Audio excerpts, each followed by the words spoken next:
Den. Please welcome my guest, Susana Guzman. Holland. Holland. Yes. Dublin. Yes. Hyphen. Ooh, does your husband also have a hyphen name? Yes. It's Holland Guzman. That's awesome.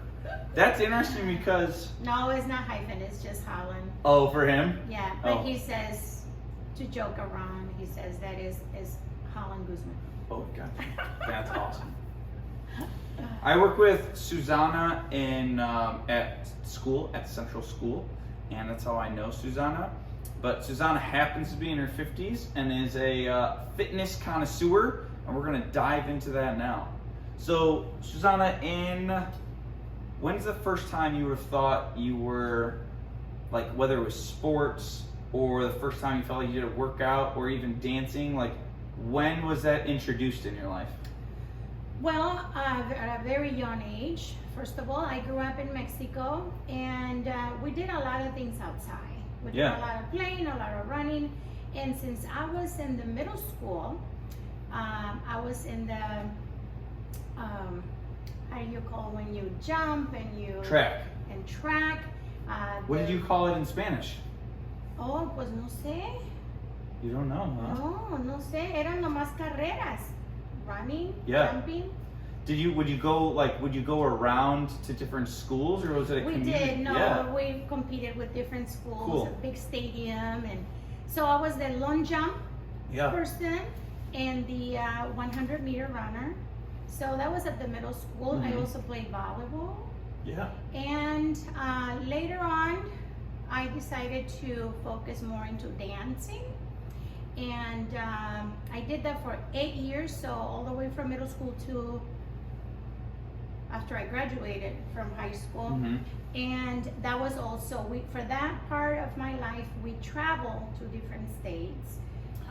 Let's lock in where you're from originally. Oh yes, I am from Culiacan, Sinaloa, Mexico.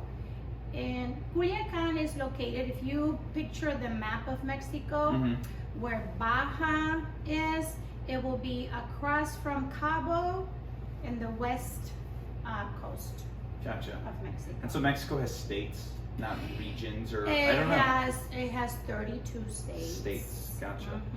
So for track or dance, you went to different states? Dance, for dance. And mainly, not so much to different states, but within my state to different regions. And we did go to Mexico City in 1985 when the big earthquake. I know. Really? When we left, the next day is when the earthquake took place. And the hotel where we were staying came all the way down. Yes, yes. So it's a miracle that we left before the earthquake. You know, like in the States we have, or like in Illinois we have different counties. What is it within your state in Mexico? Municipalidades. Oh, okay. Municipalidades, so municipal. Yeah, so the same thing. Cool.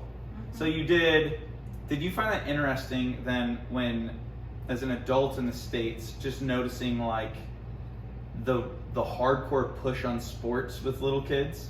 Yes. Isn't that wild? Yes. I'm not really against it, but I can be against if it goes too far. But that's also the life I like grew up in too. It's just like, no, when we were playing, it was just friends playing. You know, kicking the ball or hitting the ball and playing baseball. We weren't in teams and competing. It was just playing. Playing. Yeah. We didn't win any medals or not like that. What was the size of your town growing up? Oh, Culiacan is the capital city of the state, so roughly 1 million. Really? Okay. Yes, now more. I've been in the States for over 35 years, so many more people have been born after that. So you did track for a little bit, then you did dance. Dance for like 6 years. And then when I moved to the United States, I continued with dancing, but not in the same capacity. Like explain like the dancing you did when you were in Mexico? Oh yeah, it was folklorico, which here in Rochelle, there are really nice groups with, and I know people who dance in there. I mean, Ahijada, Karina, she's a dancer in one of those groups, and they do a really nice job. Awesome. They do. So that is folklorico, and when I moved to Las Vegas, I did that, but in a very small scale. It was a dance academy. Yeah. And I was learning flamenco. And the teacher there says, well, if you are a folklorico dancer, why don't you teach my girls folklorico? And so we started doing folklorico and flamenco as well. While you were there in Las Vegas. Cool. Yes. So when it pertains to dance, what do you think, like, what fitness really took place, right? Like, and so this will be a good introduction of like the 5 components of fitness, and maybe we can just kind of we'll go back to that again. But so the 5 components of fitness are muscular strength, muscular endurance, flexibility, cardio, and body composition. So like when I think of dance, I would think of like cardio and muscular endurance. Yeah, so what did you think of when you think of your fitness when dancing, what do you think of? Well, I think of aerobics. Right. I think of aerobics. I think of what everything at that time, you know, what's happening, the new thing. Yeah. The step. Oh, Step gotcha. was Yeah. that. We also did a little bit of weights just because of the skirts being so heavy. Oh, okay. For the folklorico. Yeah. I have very, guns and Yeah. all of that, but not because we were doing heavy lifting, but it was mainly because of the faldeo, moving your skirt, and also just daily exercise. That's what I did it daily. Now, not so much. It's almost, I would say, every other day, but I continue to, keep myself fit. Right. So you were it was 6 years. So in Mexico too, were you, during that 6 years, what was so intense about those 6 years? It was because were you guys practicing all the time? It was practice every day. It was practice every day because when we performed, the show lasted 2.5 hours. Whoa. 2.5 hours with intermission, but it was a long performance. And where would you do these shows at? At the theater. Really? Yes. In Culiacán. Really? So and that El teatro se llama Pablo de Villavicencio. It's a huge theater. Really? That's awesome. Is it still going on today? Yes. Yes. Wow, that's cool. Yes. So a bunch of people, like how many people did you dance in front of? That theater, probably 500. Wow. That's really cool. Or more. Yeah. Yes. So that's what you were doing about 6 years there. And then at what age did you move to the States? When I was 18, close to being 19. You moved to the States? To the States. Then you lived in Las Vegas and worked at this dance academy? I didn't work there. Oh, okay. It was just a dance academy. I found out that they have flamenco. I love flamenco always, and I'm like, I'm gonna take classes. So I just went there as a student. If you had to describe flamenco. Flamenco. If you had to describe flamenco, how would you describe it? Oh, it is passion, anger. Solo dance, couples dance? Both. Okay. Mainly it's solo in front, and on the back, the guitarist or the singer or the person with the box. Yeah. And it can be a couple. There also can be just girls, partners doing sevillanas. But there's always a live player as well? Okay, cool. Yes. Castañuelas, castanets. And then, so you're doing that in Las Vegas. And then, what's next in your fitness journey? Oh, well. Oh, and about what age does that take you to? Going there? I will say in my 30s, early 30s. Yeah. But all that footwork in Mexico, Mm-hmm. because we will dance when we practice in the school. There were times when we were outside in the cement. Oh yeah. And so all that pounding, and when we performed, we did a lot of performances at schools. Yeah. For festivals, and all that pounding really hurt my back, my lower back. Oh. And so when I stopped, then I started, getting injured. Like, oh, I hurt my back. What's wrong? And through, different visits, doctors, chiropractors found out that I had herniated discs. Mm-hmm. And so I couldn't do the dancing anymore because of pounding. Yeah. So that put a hold on me. I couldn't do the heavy lifting for exercises, or not heavy, but just women's weight. Sure. 20, 30 pounds. Even that, it was too much. Yeah. And so I changed to curves. That was here in Illinois, moving from Las Vegas to Illinois. And I did that for years. Yeah. And it was fine. However, I continue with my back. Mm-hmm. And so there was a point where I couldn't move my foot. So I had the foot drop. And right here, my chiropractor, Dr. Wills, said that we probably need surgery. Sure. And I went for a second opinion, and the second opinion doctor said you probably need just physical therapy, and you need to work on the core. Yeah. So in order to get back after dealing with the foot drop, I hire a personal trainer at in Oregon? No, here at Rochelle. Oh, okay, cool. At 24 Fitness. Yeah, anytime? Anytime Fitness. And she helped me get back to regaining my strength because I couldn't do it. And this is just recently, right? This was... So curves took you all the way up to about 5 years ago. Wow, gotcha. 5 years ago. And also walking. Yeah. I love walking outside.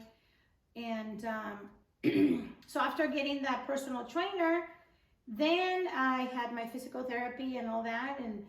And my physical therapist right here, which I highly recommend, is next to El Sol, Dr. Ruiz. And he said, you'll be fine. Just take care of yourself. If you can find someone, a physical therapist with the knowledge of your needs, not a physical therapist, a person who exercises, or the personal trainer, a personal trainer, that will be ideal. Well, I found that person in Belvedere. Her name is Carolina Parada. She's a physical therapist. She's from Colombia. And she has the same issue I had with my back. So she really guided me, from zero with Pilates. And I'm still doing that, Pilates. And are you on a machine, or is it just like... When I go to her house in Belvedere, she used the reformer. But at home, I use the magic circle. Okay. I use the small ball you put between your knees, the blocks, the yoga blocks. And I just do that. I also started last year doing yoga, aware that I cannot be twisting like some people can do. And that I like to do with the person. I do have the lessons, but I like to be guided so I don't hurt myself. For sure. So I'm very conscious now, whatever I'm going to do, is that good for my back? Because although I have the herniated discs, and I have a strong core, I'm not just going to blew it, So let's dive into now, to be able to get more specific on maybe your experiences on all 5 components of fitness, and even possibly maybe you haven't thought of them in this way before too. So the first, we're going to put the 2 together. It's muscular endurance and muscular strength. So examples of muscular endurance would be like push-ups for as many times as you can, or pull-ups, or body squats as many times as you can. Okay. Muscular strength is to be able to do something one time with maximum effort. So that might be like a bench press, and you put as much weight on the bar as you can for one repetition. Or a squat, right? You put the bar on your back and you go down and up for as one time as you can.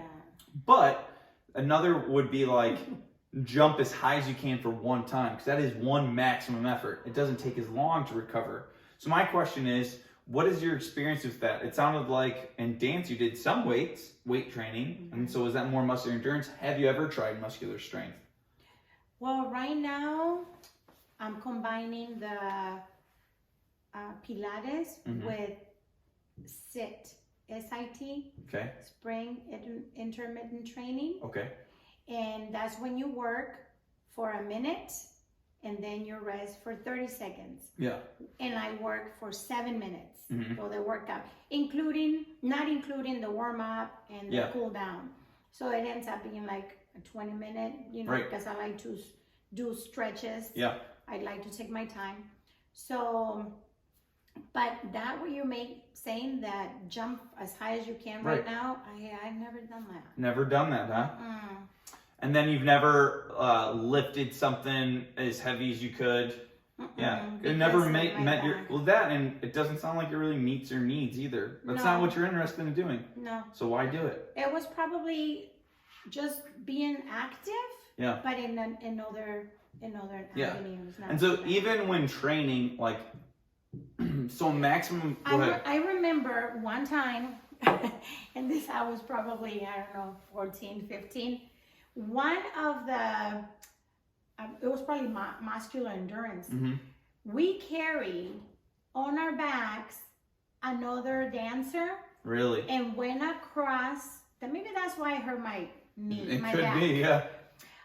We went across the dance floor with the person on our backs. And en cuclillas, like on our knees. No way. Yes. What's the point of on your knees? I don't know. I can understand. Yes. I think that sometimes people, like, we need mental toughness, but then there's this line of going too far, or like, that doesn't actually meet our needs as a dancer, right? It's like, come on. Maybe that's why I had those herniated discs. Right. By carrying someone heavier on my back. So it sounds like Pilates is a lot to do with, I would say, Pilates and even yoga is a combination, and we can hop into that one, of flexibility, right? So flexibility and muscular endurance together. And then so all 5 don't have to be separated. So when I think of, let's pretend you were standing and someone was on your back, right? And you were carrying them, and you had to go up a hill. Okay, so this would be muscular endurance and cardiovascular, because there's no doubt your heart is going really heavy and you're breathing really heavy. But sorry, so Pilates sounds like it's like, hey, we're doing a lot of body movements, going through ranges of motion, and then flexibility is another component, and that is kind of defined. It is defined as full range of motion within your joints. Right? So like to do a full squat to the ground, right? Like, I might not be able to do that, and someone might be able to. Or lifting your hand over your head. I couldn't do that, but now I can. Now you can. That's awesome. Or if I try to put my hand, so even within our shoulder joint, right? Like, some people might be able to really put it up higher, or some people might get stuck here, right? So what has been your experience with flexibility training? Kind of like what you're doing right now with yoga and Pilates in a way? Yes, and yoga especially. Yeah. I was like, I don't know if I can do that. Like the lizard, with your leg in the front and this one stretch back and just go back. It's like, But, if your body's not used to doing those movements, little by little. Do you go to yoga classes ever? I've gone to private yoga classes for the same reason that I cannot do what everybody else does. Yeah, so they give you good modifications for the movement? Sweet. I explain. Yeah. I even bring my MRI results. Yeah. okay, this is what's going on with my back. Mm-hmm. Oh, okay, so then I will modify this, and she will do it. For one of Allison's birthday, we went to a hot yoga session, and it was the most terrible. It was Allison and her friend and me, and it was interesting. Like, the girls left, and they're like, oh my gosh, you feel so rejuvenated. I felt disgusting. I've never, it was Hot like, yoga? yes, it was. Where was this at? It was in the burbs. The burbs to me are just one mess of places, right? So I don't really know where we went, but we went to the suburbs, and it was like the humidity was through the roof, and then it was like well over 100 degrees. I don't know if it was 120 or something. So you had to make sure you had lots of water. You're going, and I'm just like, and it lasted like an hour. I don't know how we survived. It was wild. I'm glad that you mentioned that it was over 100 degrees, because I have a condition called MGD. Well, those are the letters, but it's myasthenia gravis. The heat, I will not be able to lift up my arms. No way. Yes. So that's a symptom, it will just knock you. I'm not supposed to be in the sun for long periods of time, because I will just get super tired and not be able to lift my arms or talk or walk. Really? Yes. So is that the main symptom? Can you explain it more? Well, myasthenia gravis, it affects your immune system. Okay. The muscles and the nerves, there's a lack of communication. They don't communicate. Okay. And I didn't know what was happening when I was having some things in my face, couldn't smile. I wanted to do my hair, and my arms I'm like, what is going on? Mm-hmm. It's like, can you throw me an age when this first started happening? Okay, the normal or most common age is women on their 20s. Okay. This happened to me in my mid-40s. Whoa. Mid-40s. But it can happen to kids. It can happen to elderly people in their 80s, 70s. It's a whole gamut of ages. But it's more common on women on their 20s. So I interrupted you a bit. So tell me if there's more to it as well. You said there's a disconnect between your brain and your muscles. No, not brain. Just the muscles and the nerves. Okay, muscles and the nerves. There's miscommunicate. They don't communicate. So if I want to say, okay, I'm gonna lift up my arm here. No, it doesn't go up there. And the way for me to fix that, or my doctor said, you need to have your thymus removed. So it's part of the treatment. Because the thymus, we need it when we are building our autoimmune in our puberty years, and it stops at 12 or 13. So now it was just attacking itself. Okay. Yeah, so you remove the thymus, which is right behind your sternum. Okay. And that will control some of the symptoms. And if you do that surgery, they call it a tumor, even though the thymus is a tumor.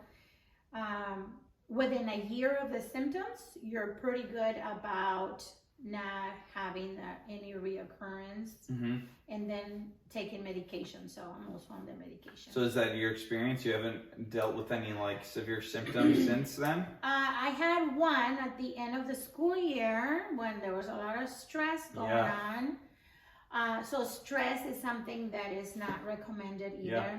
So I did have, again, it was just a little flare, but it lasted. The very first time when it came back, it was the whole afternoon. Yeah. I felt it at lunchtime. I couldn't eat, I couldn't chew, and I had my slurred speech again. Wow.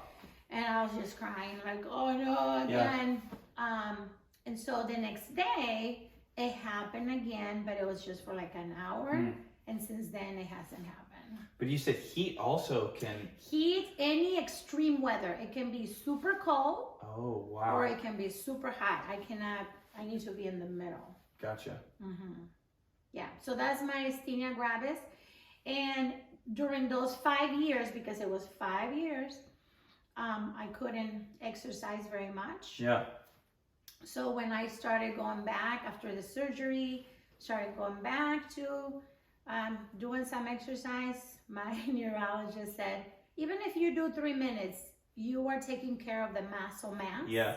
Because the medication will eat your muscle mass. And so being always active, that I was not down, like, oh, am I gonna exercise? No, even if it's 3 minutes, I will do those 3 minutes. Yeah. And then it was 5 minutes, and I will do the 5 minutes for a week, you know, on the treadmill. 5 minutes, and I will get tired, like, seriously, I want to do more, but my body was just like, you're done. Yeah. And you have to listen to your body. How long, how many years did it take to be where you're at now, where it sounds like, you know, you're pretty, like, I would say very active, right? Every other day, you're taking some pretty intense classes at times. How long was it from, like, your 3 minutes on the, or your 5 minutes on the treadmill to now? Well, I had my surgery in 2015. 2015, July. And then the first 3 years, nothing. I mean, it was walking, you know, taking it easy. And once the neurologist saw me, like, okay, you can start working out. It took me after the 2015, 2018, the 3 years up to now. So from 18 until 3 years. And what have you found, like, benefits from being active as much as like now than from then? Yes. I'm also throwing in meditation. Yeah, absolutely. You know, there's not much stretching but it's mental endurance.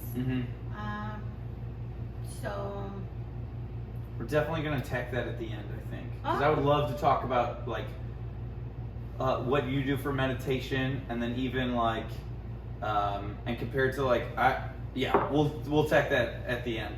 Okay. So we got the 2 muscle endurances, flexibility from yoga, and then cardio, which would be like when you talked about, like, aerobic practices, anything that just makes you breathe heavier, getting your heart rate up. Well, during the SIT, there is some, like, jumping jacks. Yes. And I have to modify that to just, you know, the side. Oh, cool. But I will do a little bit, not the full minute. Yeah. Because I always listen to my body. Yeah, absolutely. I'm not gonna force it, you know. No. Getting closer to the mid 50s. You don't need to impress no one but yourself. Yeah. When you were in dance, do you feel like you got your cardio from just the routines, or did you did you have to go out and do more cardio? No, they're routines. That's awesome. We will make the circles, a lot of footwork, jetés. It was all in there. Yeah, this gentleman I play tennis against, he's 63, and I've only beaten him in 1 set, and he wasn't even feeling good that day, like, physically. So he beats me all the time. And when I had him on the show, it was like, what he did to stay fit his whole life is be competitive. Yeah. So that has happened, that has worked for him. But he doesn't go specifically out to exercise. So, but I only bring that up because he stayed in that realm of competition to stay fit, where you kind of went from dance, that's how you stayed fit, to then now it's more of like, maybe like the generic fitness, where it's like, oh, we're doing Pilates, we're doing fit, which is like kind of like HIIT, like where you're going intense for a certain time frame and then chill out, and then you go again. HIIT, there's sit, and there's... Oh, were you doing sit? Is that right? Sit. SIT. Yeah. Spring intermittent training. What does a spring mean? I don't know. Yeah, but it's a specific time domain that you're doing, correct? Yes. Yeah. And then, so you do that. We were talking about cardio. That's what you kind of do now. And walks. We will not short out walks. Going for walks is a great way to do cardio. That's another thing I did with my friend in Belvedere, my Pilates instructor. We will go for a walk. And we went up and down in hills all the way by her neighborhood. And she says, this is a warm-up for what's coming next. Yeah. I'm like, what? Yeah. I thought that was going to be it. But she goes, no, it's just a warm-up. Yeah. When I grew up, my parents always wanted to go on vacations to bike ride, and I hated it. And then now as an adult, I love riding my bike. But what I really like, what I found annoying for whatever reason, but now adore, is my parents will go out and just ride bikes together. And you're like, man, that's a great. I see them sometimes. It's a great way to exercise. Yes. It's not a walk, but like it is. Sometimes, depending on your pacing, it probably does the same amount. Another thing I like, even with the walk, right? If you're with your spouse, you don't have to talk, but just being together is a nice time. Yeah. Hopefully off your phone and just being together. And then same thing with cycling. Air. Yes. I think fresh air. Collectively, it's all a big deal. Connecting with nature. Yeah. It's beautiful. And then, so we did muscular endurance, muscular strength, flexibility, cardio, and body composition. So here's the deal with body composition. We've got what we can control and what we can't control, right? So can you remind me again? It was MGD. You can't control that, right? No. That was the cards you were dealt. They asked me, does anyone have this in your family? Not that I'm aware. Right. Never heard anyone having the symptoms I had. And so what do you do with it? Face it. Do the best you can. Ask for help. Move on. Before the surgery, I went to see a naturopath doctor. Sure. Because I don't believe just in the, conventional medication. Sure. What else can I do nature-wise? Mm-hmm. And so she prepared me with a detox. The number one ingredient she took off my diet was sugar. Yeah. I think sugar, it's a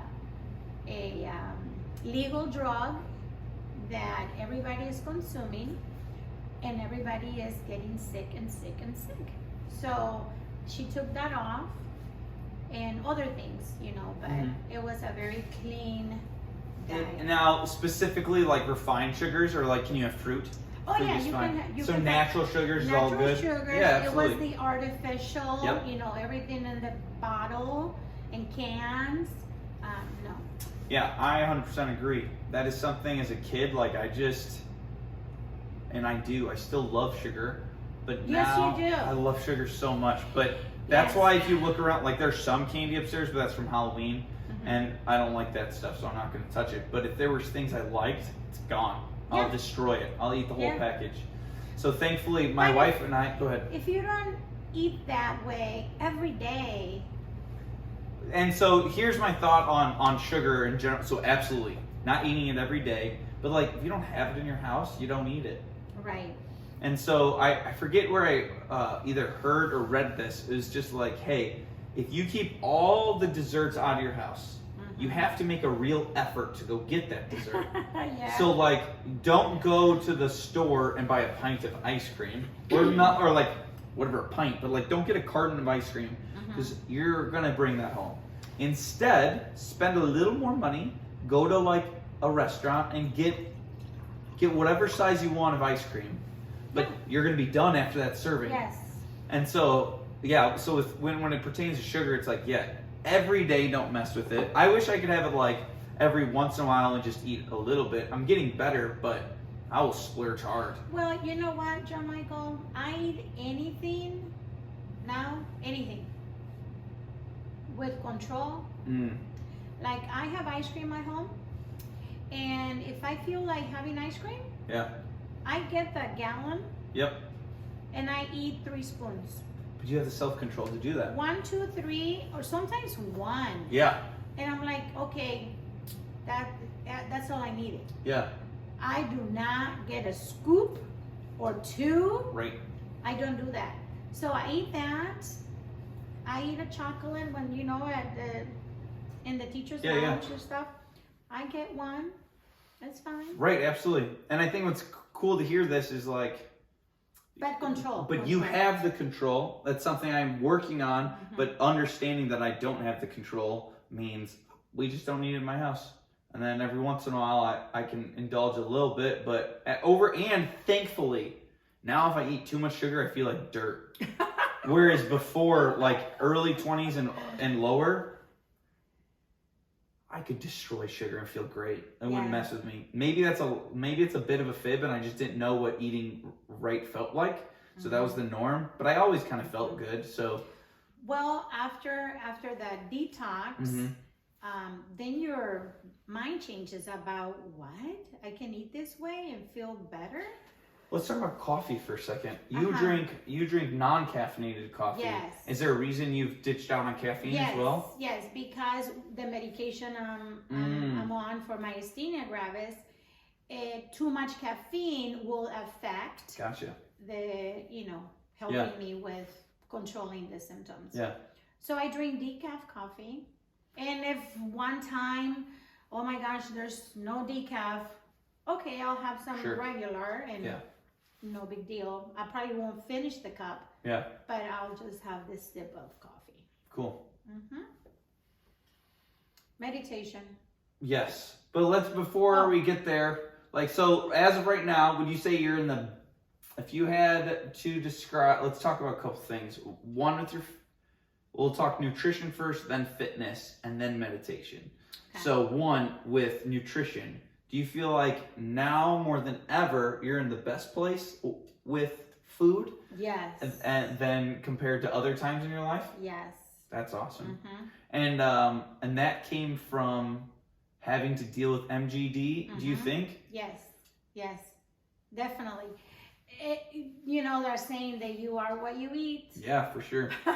So just recuperating so well after the surgery. Like I had the surgery and the next day you're walking and then they let you go. Well, also it was not open chest. It was through the sides. Yeah. With, those. So it wasn't invasive. Yeah. But it was just feeling well, feeling good. And I was like, okay, drinking more water. I've been very lucky in life drinking lots of water. To not like pop. And I don't do that. Did you used to drink pop ever? Yes. Okay. Yes. Dr. Pepper, my favorite. Yeah. And now, and I didn't look at how much sugar. I would just open it and drink the whole thing. Yeah. And now I look at it, it's like 48 grams of sugar. Yeah. I'm like, what? But live and learn. Yeah. Live and learn. I was lucky. It's a treat. If I drink a soda, I ask someone in the teacher's lounge, anyone wants half? Yeah. If not, just drink half and throw the other one away. As a kid, I was lucky enough not to like carbonation because it like burnt my tongue. That's what it felt like.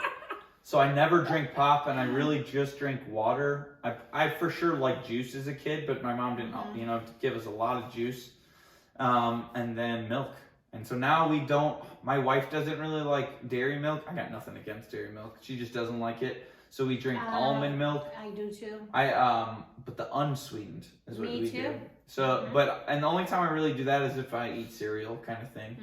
I even put it on coffee sometimes. Do you? Yeah, it's a great sweet. Oh. Or tea. That is such a better. Tea with almond milk. My rant about coffee is that so many people that go to buy coffee or go to like a Starbucks, I call them mixed drinks. I don't know what the proper terms are, but like they're getting that because they want sugar, not because they actually want coffee. Yeah. And so it makes me really happy to hear that you put like unsweetened almond milk because that does enough. Yeah. We do have every once in a while, like you saw our coffee display. On the left is this machine that will do like espressos kind of thing. And on that, if I make an espresso, I'll do like a double shot and then heat up almond milk, but then we have some honey underneath her. So I'll take a little. That's my sweet night. Yeah, I don't use a whole spoonful, but a little goes a long way, and it's like, and supposedly there's some good honey, there's some good, if it's natural honey, which that is, yeah. I made for my snack this morning, yogurt, from Brown Cow. Okay. That's the brand I love, Brown Cow. Recommended by the naturopath doctor when she put me on that detox, and since then I love it. I buy the whole, not, what is it when it doesn't have the fat? Oh, fat free. Yeah. Fat free. I buy the whole, and nothing, sugar, no flavor, vanilla, nothing. And so I put a little bit, put it in my container. I put cinnamon and 1 teaspoon of honey, and I mix it. Then I throw in granola and blueberries this morning. Oof. So good. So good. So I still eat sweet stuff, but not with the other sugar. Right. Refined. And then how would you rate 1 through 10 on the where you're at in your fitness? Like 10 being this is the most happy I've ever been with my fitness, to 1 being this is totally awful and I can't wait to be past this hurdle. I will rate myself as a number 8 because I know I can still do more. I know I can be challenged now more. I'm waiting. I have to wait until next year because Carolina is so busy. Sure. And she's going back to Colombia, and so she's like, next year we'll start a new routine.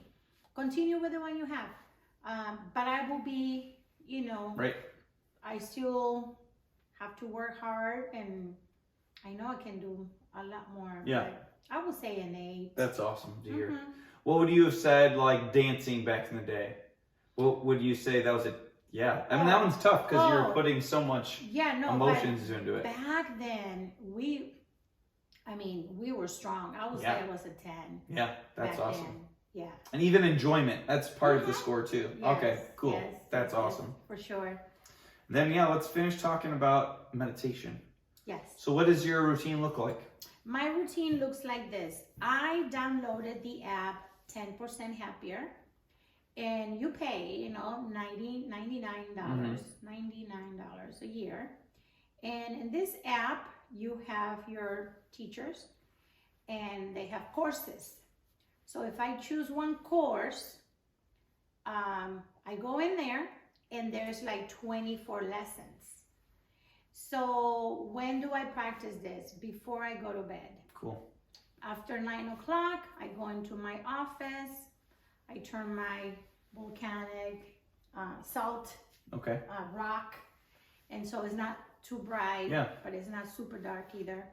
And then I put my headphones, sit on my chair, and listen to the meditation. 20 minutes, 15 minutes, sometimes 30 minutes. You can choose the length of the meditation, and it's every day, every night I do it. They also have meditations for you to help you go to sleep. Oh yeah. And sometimes I will lay down, get ready for bed, and I don't think I finish it because I'm already. Oh yeah. Do you have a hard time falling asleep, or do you go out? No, I don't. That's for people who struggle falling asleep, it is a blessing to just lights out. Yeah. That's for sure. My wife sometimes has a hard time falling asleep. She always tells me that she gets like songs stuck in her head or something else, and she can't turn it off. And I'm always devil's advocate, and you can tell your mind to do whatever, but I'm also not dealing with that. Well, what they say in that meditation, the meditation app teachers here, is that you acknowledge there is a song there. Yeah. And you just say, hearing, and the song will disappear. Because when you acknowledge it, then it's gone. I read this part of this meditation book of just thinking of it as a leaf going by. Thoughts just come and go, and they're not good or bad. They're just thoughts. So don't define yourself by those thoughts. Right. And so just let them go. And I don't know if they also described it as kind of a river, but I like the idea of just don't define yourselves by the thoughts you're having, because sometimes you're gonna have some awful, disgusting thoughts, and then other times you'll be on a high kind of thing. But it's nope, just keep it going. But I think that we give the meaning to whatever we want. Yeah. So if you have those thoughts, you can say, okay, these thoughts are important, right, or these thoughts are not. Yeah. I'm gonna focus on this because I want to, or not. So. How much screen time do you have for enjoyment, do you think? For enjoyment? Yeah. So it could be watching TV, it could be on your phone, but work, as long as you're being studious or like getting stuff done, that doesn't count. But like stopping or watching TV or stuff like that, how much enjoyment, screen time do you have? If you ask me weekly, Sure. in a week, I know Sunday I have my shows, you know, that last 2 hours. So that's on a Sunday. And throughout the week, I love Wheel of Fortune. Cool. Because that's when we're having dinner. Yeah. And so we watch that. Yeah. And if there's baseball going on, then you watch baseball. So I will say, I don't know, 7. Sweet. 7 hours. And do you feel glued to your phone? No. That's awesome. No. I did a screen time video where I did a challenge for about a month where I was like only on my phone for like basically get on and off. So it would be 3 times a day. I would get after I worked out in the morning, I'd go on, check emails, quick social media, and then but I got to get off in like 3 minutes. And so that was awesome, and I got more stuff done in that 2 weeks. But then I got back to my bad habits, and it's embarrassing again. And it's just like, man, I would get more. But it's embarrassing to you. Oh, it's embarrassing. It's a lot. Like to the point, I think it's an actual problem where I'll be like, I would rather watch this video than talk to my wife. It'd be like, oh no, I need to turn this upside down, or be like, oh no, I was just on here. We're not talking 7 hours. We're talking a ridiculous amount, I think, at times. Where I'm just like, oh, I'm watching this next video. And so but I only bring that up because during that time, and it makes me think of meditation, because you have to acknowledge, how often do you think, do we just like, we don't even know what our body's thinking or acknowledging, like, so I bring that up because it's like so many times I'm probably just on my phone to just fill time, where it's like, man, I'd be better off reading or meditating. Breathing and to just listen to my body, listen to like what thoughts we got going through, and just at least giving that time. But yeah, no, I mean we can probably definitely agree, like when we think of our kids at school, where it's just like they have to be, I don't think I'm on that level, because I can definitely just turn it off and I'd rather talk to, but it's like, oh, I'm home by myself, I would rather just look at this, oh, how am I 10 videos in kind of thing. Well, but, now, I think with social media, our kids, that's what they know. They grew up with it. I didn't. Same thing about sugar, right? We didn't, until you know that there's a better life of just like eating healthier or not eating sugar all the time, you just think that's the norm. So many like of the kids right now, the norm is social media or whatever. So for a few years I didn't have any social media, and that was for the best. And now I'm on like Instagram, but I'm also trying to hustle with the logins den. But then look at this, YouTube. Right, no, and yeah, there's and just like thoughts. No device is neither evil or good. It's how you use it. So cool. I was gonna tell you about social media. I was on Facebook, and because I wanted to keep in touch with all my friends who I dance with, and see how their lives were now. Married with children and grandchildren. I was like, oh my gosh, you got married. Yeah. I was just keeping them in my mind as dancers when I was there with them. Yeah. So I spent one entire summer. I think it was my first summer with no classes, no summer school. Yeah. I'm like, I'm going to relax. Yeah. I sat on the couch and spent the entire summer. Right. Yeah. Being connected with my friends from Mexico, and then I was like, oh my gosh, I thought I was going to declutter my office, downstairs in the basement, and start getting, throwing things away. I didn't get anything done. Yes. And so I made the decision, because, as the ruler of your life, you decide what's gonna happen. and the things that you can control. Right. I said, this is something I can control. I said goodbye. Mm-hmm. I just realized that I spent my entire summer wasted because I didn't get anything done. Yeah. And I was looking at my friends going on vacation, going here, going there, and I was on the couch watching to all their actions. And I thought, okay, if you want to call me or find out where I'm at or how I'm doing, this is my phone, you know, keep in touch. And I haven't heard from them. Yeah. Because they're just in social media. So I left. Yeah. However, with the pandemic, we couldn't go to church. Oh, right. And so we go to church every Saturday, and they were starting, you know, mass on Facebook. And they did it through Facebook. And I said to my husband, I said, we're gonna have to get an account. Yeah. Otherwise we're gonna miss mass. And so it's just for that, and to find things for work. Right. I tell people, no, I'm not. I am, but not for this. If I see you, you're using it as a tool. Yeah. If I see you, I'm not giving you my Facebook. Cool. And I have tons of requests, even from students, you know, that they show, oh, you should know this, and delete. Right. So. Well, that's cool to hear that you're the controller of your body, and you said, nope, this isn't any good for me. So. That's right.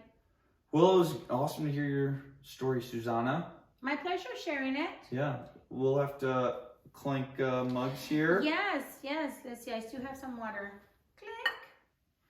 Loggin's Den. Thanks for viewing. Like and subscribe. Adios.